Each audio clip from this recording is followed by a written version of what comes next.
Ya, memasuki gencatan senjata tahap 2 ini pemirsa, ada dua yang kemudian difokuskan, yakni pelucutan senjata Hamas dan juga pemerintahan transisi. Kami akan langsung membahasnya untuk Anda di Apa Kabar Indonesia Malam bersama dengan dua narasumber yang sudah hadir.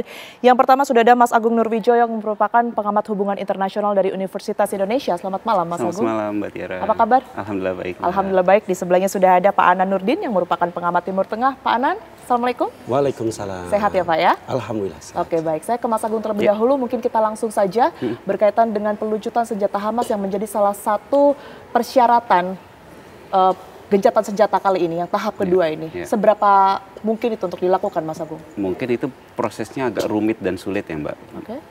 Hal ini kemudian saya melihat dari pernyataannya Bassem Naim, ya kan, satu petinggi Hamas yang menyatakan bahwa mereka sebenarnya tidak bersedia untuk dilucuti senjatanya. Mereka bersedia untuk dilucuti senjatanya dengan syarat pemberian senjata itu akan diberikan kepada Palestinian State, bukan kepada mediator.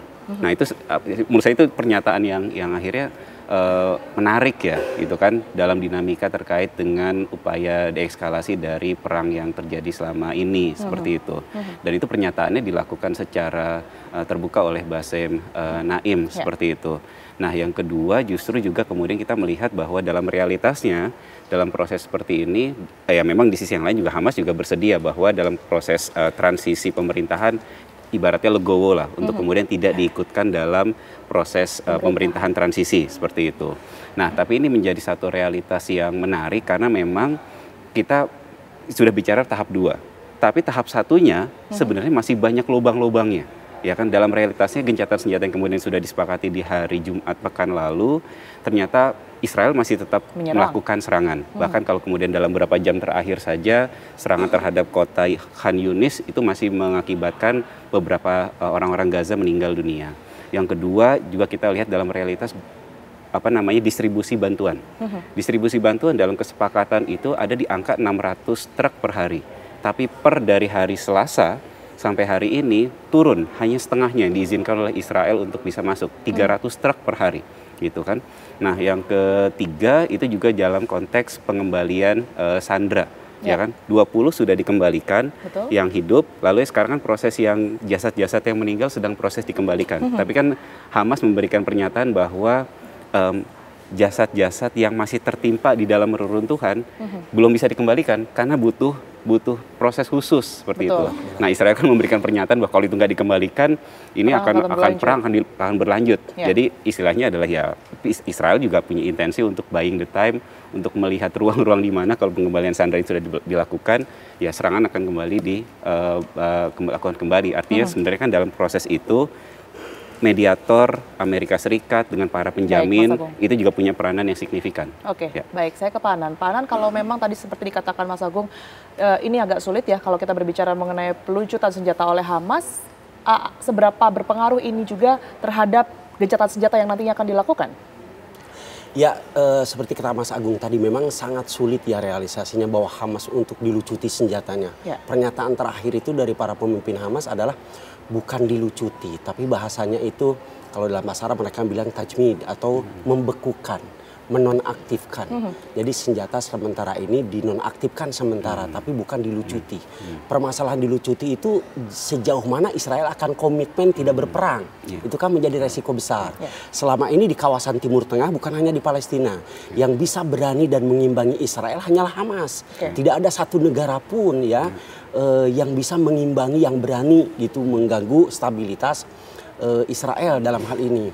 Permasalahan selanjutnya yang kedua adalah kalau Hamas sekarang dilucuti langsung tanpa koordinasi, tanpa persiapan secara teknis yang lebih matang, permasalahan siapa yang akan mengendalikan Gaza? Karena dalam hal ini Israel juga sudah membentuk milisi-milisi dari orang Palestina sendiri yang mereka senjatai. Yang kemarin 8 orang diantaranya ditangkap oleh Hamas dan dieksekusi di depan umum. Ini siapa mereka? Mereka adalah milisi-milisi yang disenjatai oleh Israel, yang disiapkan oleh Israel untuk mengambil alih kekuasaan dari Hamas. Dan itu tidak mungkin, akan sangat sulit. Hamas itu mungkin bagi dunia internasional dikatakan di dalam salah satu isi daripada perjanjian sekarang gencatan senjata adalah istilah deradikalisasi. Bagaimana memunculkan toleransi, seolah-olah yang salah itu Hamas gitu. Tapi permasalahannya kan Hamas itu menggambarkan melakukan perlawanan orang-orang yang terjajah, orang-orang yang tanahnya diambil, sehingga juga mempunyai tempatnya tersendiri di rakyat orang-orang Palestina. Maka oleh karena itu sekarang masalah pelucutan senjata akan sangat rumit, akan sangat sulit. Tidak semudah kalau kita bandingkan dengan Aceh misalnya di Indonesia yang secara sukarela menyerahkannya. Ini permasalahannya, ancamannya itu masih ada. Ancamannya masih ada, tapi resiko terburuk yang bisa terjadi di Gaza jika memang pelucutan senjata tersebut tidak terjadi, misalnya ini seperti apa? Ya, perjanjian kemarin, gencatan senjata kemarin itu sangat rapuh. Kenapa rapuh? Karena Israel sendiri tidak ikut. Israel sendiri hanya diwakili oleh Direktur Shin Bet, tidak diwakili oleh Perdana Menterinya. Apakah ketika kemarin tanda tangannya perjanjian kemarin di Sharm El-Sheikh di Mesir itu, Benyamin Netanyahu hadir ikut tanda tangan? Tidak. Padahal itu adalah perjanjian gencatan senjata antara Hamas dengan Israel, tapi kedua belah pihak hanya diwakili oleh para mediator masing-masing. Sehingga dalam hal ini Israel tidak terikat dengan perjanjian gencatan senjata itu. Sama sekali tidak terikat. Dia bisa kapan saja untuk break, untuk menghancurkan dengan berbagai alasan. Kita tahu Israel itu komitmen kepada perjanjian politik dan militer secara internasional, itu mereka mempunyai semacam dalam tanda kutip kewenangan sendiri untuk melanggar. Berapa ratus resolusi PBB yang mereka langgar, ya termasuk dalam hal-hal yang sifatnya sangat esensial. Apalagi ini hanya sebatas perjanjian, ya hanya sebatas perjanjian gencatan senjata. Maka ini sangat rapuh dan bisa kapan saja perang dimulai. Oke, baik, Mas Agung.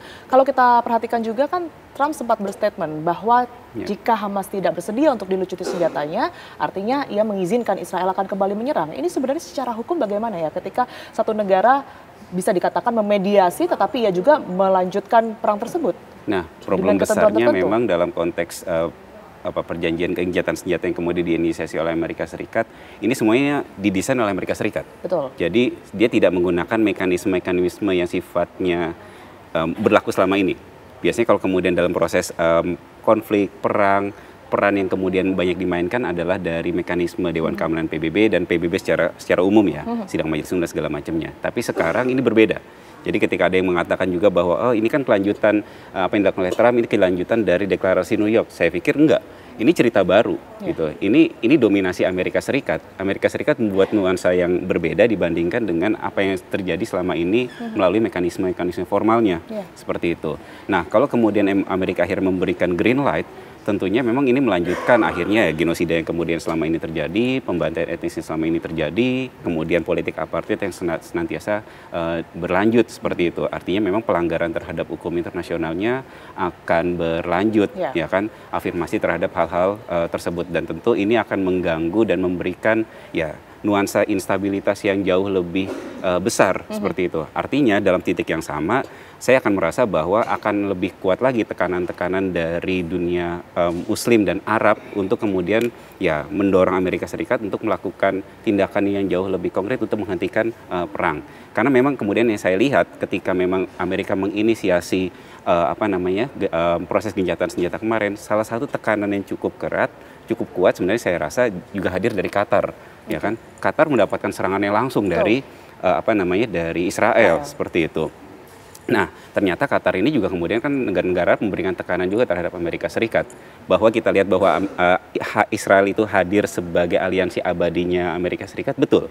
Tapi Amerika Serikat di bawahnya Trump juga punya ketergantungan yang tinggi terhadap negara-negara Muslim dan negara Arab.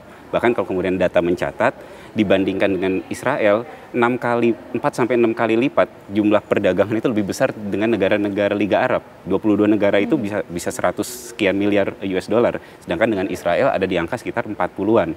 Jadi ketergantungannya pun juga itu sebagai alat tekan sebenarnya ya. Jadi dinamika kepentingan itu juga sebenarnya bermain dalam konteks hal ini seperti itu. Baik, itu kalau kita berbicara mengenai berbagai kerumitan mengenai pelucutan senjata dari Hamas. Tapi kalau toh itu nantinya akan dilakukan, sebenarnya siapa yang nantinya juga mampu menjamin keamanan di Gaza? Itu yang pertama, kemudian juga masa transisi ini kan juga menjadi sorotan dalam tahap kedua itu. Tapi kita jeda terlebih dahulu. Apa Kabar Indonesia Malam masih akan kembali untuk Anda sesaat lagi. Anda kembali di Apa Kabar Indonesia Malam, pemirsa. Saya langsung ke Pak Anan. Pak Anan, kalaupun nanti Hamas bersedia untuk mengikuti sesuai dengan aturan begitu ya, dilucuti senjatanya, siapa yang nanti akan bisa menjamin keamanan di Gaza? Nah, itu yang menjadi permasalahan. Sekarang kan ada sebuah badan yang diciptakan gitu ya, badan utama yang masih diketuai oleh Trump langsung. Hari kan ini mengindikasikan bahwa yang bisa mengendalikan kawasan Timur Tengah termasuk di dalamnya adalah Gaza adalah Amerika Serikat. Semuanya di bawah komando Amerika Serikat. Kalau Amerika Serikat mengatakan sesuatu ya pasti bisa menekan Benyamin Netanyahu. Sehingga kemarin yang pernyataan yang harus kita analisa adalah pernyataan daripada Trump ketika ada di Israel kemarin bahwa dia mengusulkan bagaimana supaya Presiden Israel itu memberikan ampunan politik kepada Benyamin Netanyahu.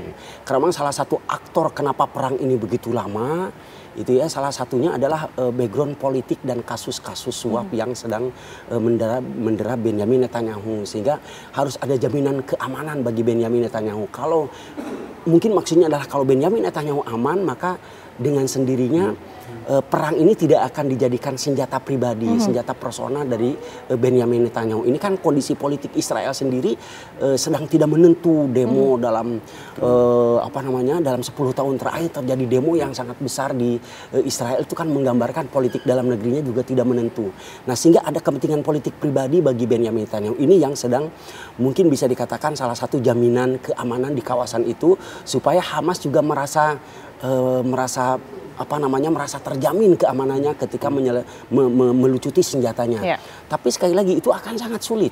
Akan sangat sulit. Ya, akan sangat sulit bisa terrealisasi. Baik. Akankah terjadi deadlock, Mas Agung, antara Hamas dan juga Israel jika situasinya seperti ini? Saya pikir sinyalemennya sudah mulai muncul ya, Mbak.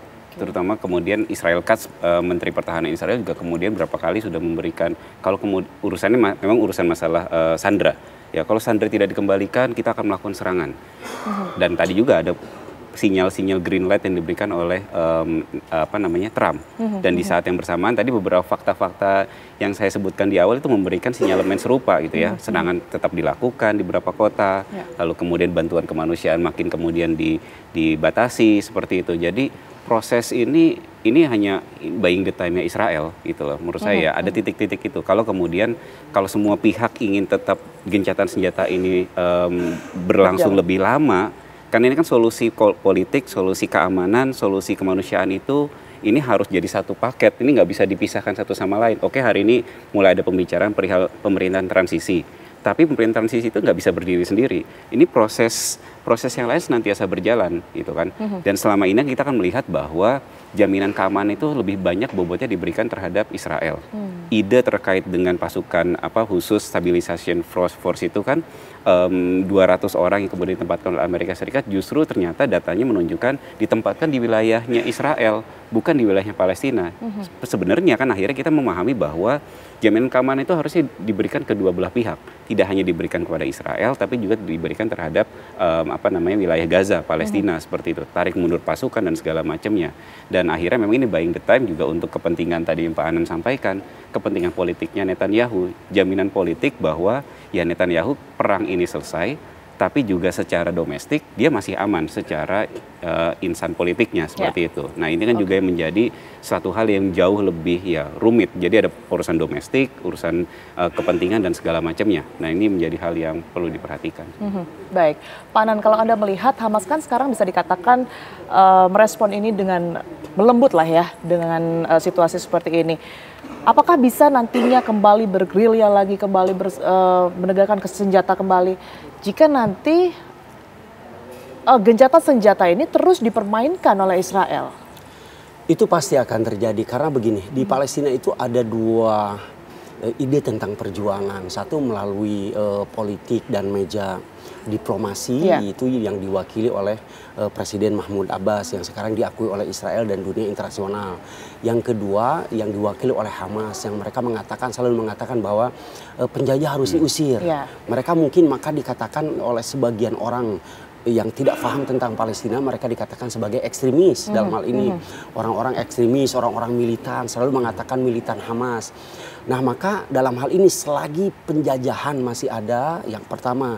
Yang kedua, selagi negara Palestinanya belum eksis, belum ada pengakuan internasional. Dalam hal ini kita tahu walaupun memang ada peningkatan luar biasa dari 139 anggota PBB, sekarang sudah sampai 157 anggota PBB negara yang mengakui Palestina. Tapi kan tetap bahkan dari yang mempunyai hak veto 4 negara sudah mengakui, hanya Amerika yang belum, dan itu yang memveto kemarin yang akhirnya negara Palestina belum bisa berdiri. Nah, keseimbangan two state solution yang dikembangkan oleh seluruh dunia internasional ini selama ini belum bisa terrealisasi. Saya pikir ya kemungkinan Hamas akan angkat senjata lagi itu akan sangat besar. Kenapa? Karena eksistensi mereka sebagai sebuah manusia bermartabat yang mempunyai negara, itu tanah mereka gitu kan ya. Terus yang permasalahan selanjutnya yang kedua adalah kalau misalnya negara Palestina disetujui, ini akan kembali ke garis mana? Persetujuan mana? Apakah tahun 67, apa tahun 68, apa 78? Permasalahannya ada West Bank-nya di tepi baratnya itu.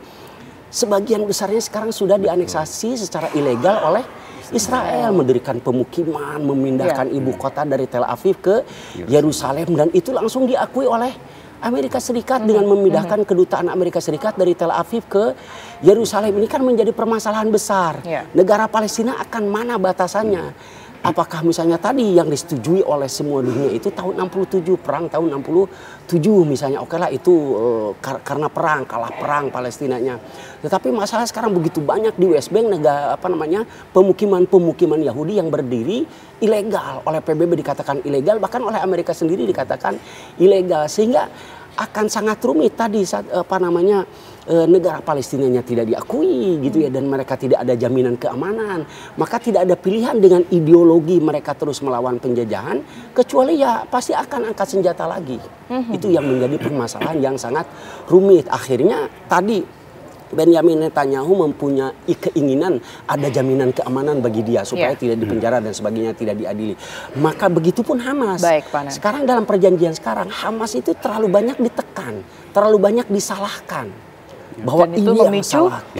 Perang nanti bisa terjadi, kembali lagi terjadi begitu ya di Gaza Palestina. Anda melihat ini juga Mas Agung bahwa nantinya ini tidak selesai-selesai ketika ada gencatan senjata dilanggar, kemudian perang kembali terjadi dan begitu seterusnya. Betul, ya kekerasan terstrukturnya senantiasa berlanjut ya Mbak. Bahkan kalau kita lihat dalam konteks sekedar, oke sekarang gencatan senjata, anggap saja tidak ada serangan misalkan. Ya. Tapi kemudian kalau kita lihat green line, yellow line, mundur 50-an%, lalu muncul ke 40-an%, lalu akhirnya sisa 15% penguasaannya. Tapi secara garis Mbak, itu kemudian masih membentuk blokade terhadap Gaza. Artinya itu kan kekerasan terstruktur yang masih senantiasa dilakukan seperti itu. Dan akhirnya kan ya kekerasan terstruktur tersebut ya siapapun akan munculkan sesuatu bentuk resistance. Baik oleh Hamas maupun tidak ada tanpa Hamas. Jadi resistensi itu kan senantiasa muncul, ya kan, dari zaman dulu ketika Hamas belum berdiri saja. Hamas berdiri tahun 80-an ya Pak Hanan ya. Tapi kalau kemudian jauh sebelum keberadaan Hamas, keberadaan PLO dulu menggunakannya prosesnya angkat senjata, ya kan. Jadi resistensi itu menjadi sesuatu hal bahasa yang bahwa ini ada tekanan yang terstruktur dilakukan, jadi harus ada bentuk perlawanan yang akan diberikan. Hanya memang kalau kemudian kita melihat dalam kondisi sekarang, Hamas juga mendapatkan keuntungan secara politik sebenarnya ya. Walaupun memang ya Hamas legowo tadi saya bilang untuk tidak ikut dalam pemerintahan transisi, tapi dia tidak ada pasal yang akhirnya mendorong Hamas untuk dismantle, bubar. Tapi Hamas tetap ada eksistensinya berarti di Palestina sebagai satu entitas yang memang berpengaruh gitu kan. Mau siapapun nanti pemerintahan transisinya, keberadaan Hamas ini tetap menjadi satu kelompok yang akan memberikan pengaruh dalam konteks Palestina. Baik tidak hanya bicara masalah Gaza ya, tapi juga tepi barat maupun Hamas yang terdiaspora, misalkan ada di Qatar dan segala macam. Jadi ini prosesnya masih akan berlangsung cukup panjang dan lama. Terlebih memang Hamas kan senantiasa ada ide ya Pak Hanan ya, apa yang dinamakan dengan hutna, gitu kan, gencatan senjata jangka panjang. Jadi gencatan senjata yang sebenarnya senantiasa dibawa oleh Hamas bahkan semenjak sebelum charter yang baru ini 2017, itu gencatan senjata bukan dalam proses sekedar 1 bulan, 2 bulan, tapi bahkan hutna itu yang dipropos oleh Hamas dari zaman dulu adalah 5-10 tahun gencatan senjata gitu loh. Nah itu jadi satu hal yang sebenarnya menarik juga. Baik, kalau kebiasaan-kebiasaan ini terus-menerus terjadi begitu ya, terus berputar-putar Pak Hanan, apakah bisa dikatakan bahwa KTT perdamaian Gaza yang kemarin dihadiri oleh Trump, berbagai negara bahkan Indonesia, Pak Prabowo Subianto, ini bisa dikatakan akan tidak efektif nantinya? Ya kalau bahasanya ceasefire itu sebetulnya kan tidak mengikat ya. Maka harus dibikin seperti perjanjian dulu Camp David misalnya. Kan beda kalau perjanjian Camp David itu adalah perjanjian keamanan antara dua negara, waktu itu negara-negara di Timur Tengah kepada Mesir, itu perjanjian yang mengikat. Tapi kalau namanya ceasefire itu tidak mengikat. Sehingga dengan berbagai alasan yang bisa dimunculkan sepihak oleh Israel, bisa saja akhirnya bisa dibatalkan kapan saja. Sekarang kan tanda-tandanya sudah kelihatan, indikator ke arah itu bahwa Israel akan membatalkan perjanjian gencatan senjata ini sudah kelihatan. Kenapa? Ya karena tadi kalau bahasanya ceasefire itu sangat rapuh. Tidak mengikat seperti perjanjian politik seperti ya Camp David yang sudah mereka tanda tangani. Ini mengikat secara dunia internasional. Kalau gencatan senjata tidak mengikat. Kita lihat saja dalam prosesnya. Mereka sekarang misalnya masih terus melakukan penembakan kepada rakyat Palestina. Di tengah gencatan senjata sedang ditandatangani, mereka dengan sangat mudah dan hanya mengatakan bahwa orang Palestina itu mencurigakan, dengan alasan mencurigakan akan melakukan serangan, mereka bisa melakukan penembakan kapan saja. Maka ini sekali lagi bahwa ini perjanjian gencatan senjata ini sangat rapuh, bisa dilanggar kapan saja, terutama dalam ini pasti yang melakukan pelanggaran pertama kali adalah Israel, karena dalam kondisi yang kuat dengan backing Amerika Serikat yang sangat kuat. Rapuh dan juga bisa dilanggar kapan saja. Perspektif Anda, Mas Agung, berkaitan dengan KTT kemarin, singkat saja. Iya, jadi ini proses KTT yang sifatnya tetap top down ya Mbak. Sedangkan perdamaian itu sebenarnya harus sifatnya bottom up. Jadi memang pihak-pihak yang bertikai itu harusnya memang bisa dapat duduk sama tinggi, berdiri sama, ya tadi ya, sejajar seperti itu. Tapi dengan proses seperti ini kan sesuatu hal yang juga akhirnya dipaksakan. Dan akhirnya memang ya tadi, kerapuan-kerapuan tadi, ya lagi-lagi ya, jaminan keamanan itu bukan hanya untuk Israel, tapi juga untuk Palestina. Poin satu misalkan masalah pasukan pasukan menjaga perdamaian gitu ya misalkan, ya harusnya juga kemudian ditempatkan menjamin orang-orang Palestina juga mendapatkan keamanannya itu sendiri. Tapi kalau sekarang kan ini tidak mendapatkan hal-hal tersebut. Nah itu kan jadi sebenarnya satu hal yang benar-benar harus secara implementasi di lapangan menjadi perhatian bagi tidak hanya buat Amerika Serikat, tapi juga negara-negara yang lain seperti itu, untuk memberikan jaminan bahwa memang kekerasan ini harus selesai, ya kan, kita harus berbicara dengan fase berikutnya, ya masa depannya, untuk masa depan tidak hanya terkait dengan Israel Palestina saja, tapi kan itu untuk stabilitas di kawasan, bahkan juga untuk dunia juga seperti itu. Bahkan untuk Amerika Serikat sebenarnya juga keuntungan politik kalau kemudian akhirnya memang benar-benar dia bisa menciptakan perdamaian yang sifatnya positif. Baik. Kita harapkan tentunya ya, apa yang kemudian ini sudah menjadi harapan perdamaian bagi warga Gaza tidak kembali menjadi mimpi panjang lagi untuk kemudian menantikan proses gencatan senjata dan juga perdamaian itu lagi. Terima kasih sekali lagi Mas Agung dan juga Pak Anan berkaitan dengan perspektif dan juga pandangannya di Apa Kabar Indonesia Malam. Sehat selalu semuanya. Dan pemirsa Apa Kabar Indonesia Malam, kami akhiri di sini. Saya Tiara Harahap. Ya, dan saya Kenana, pemirsa beserta teman-teman yang bertugas di Apa Kabar Indonesia Malam pamit undur diri. Sesaat lagi program Dua Sisi akan hadir menemani Anda bersama dengan Arif Fadil dan juga Aditya Nugroho. Terima kasih, selamat malam. Sampai jumpa.